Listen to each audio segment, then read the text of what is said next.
Today we're going to talk a little base running and the strategies involved in that. First off, it's worth saying that you don't have to be a fast player to be a good base runner or even a base stealer.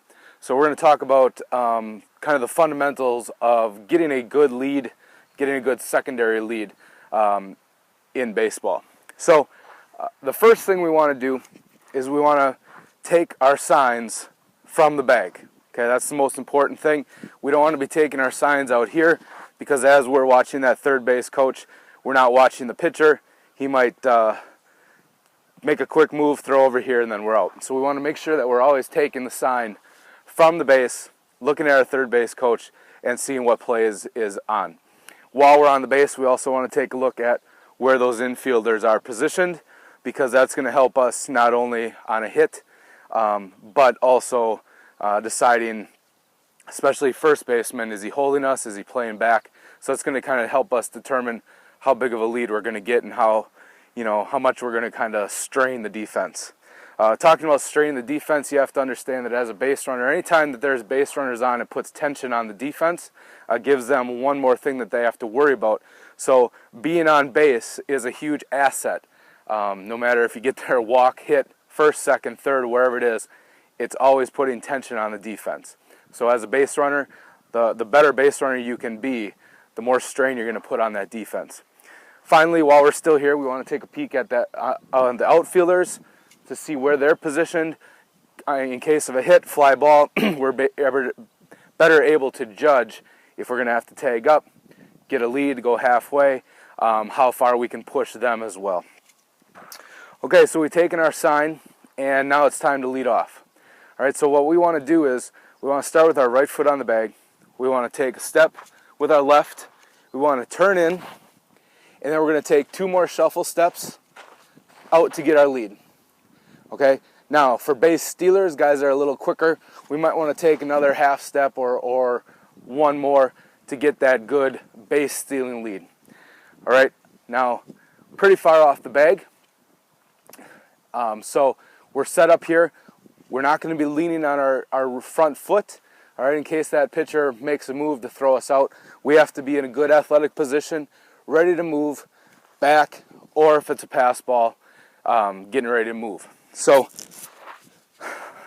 again, we're going to start here, check the signs, check our defense, see where they're at. We're going to start taking a step with our left foot, right foot out, and then we're going to shuffle out, okay? And then from here, we're going to read the pitcher and watch his feet.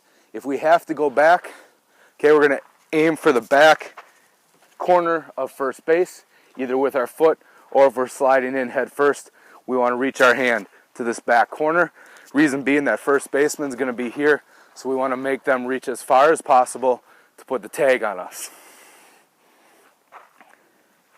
So we have our step 1, 2, we're out here nice and athletic, and now that pitcher is ready to throw the ball.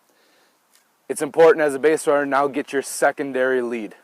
And what a secondary lead is, as that pitcher, when you know that they're committing to going home, we're going to take a couple more shuffles out and be ready in this position here. Now if the pitch is a good pitch, catcher catches it, we want to make sure that we're getting back towards first base, because we don't want that catcher to snap a throw down here and pick us off too far off of first base.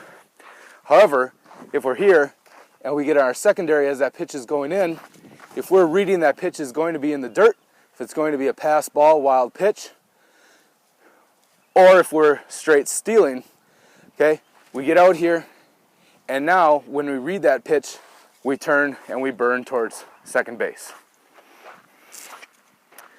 One thing that we do not want to be doing at any time as a base stealer or as a base runner, we never want to cross our feet.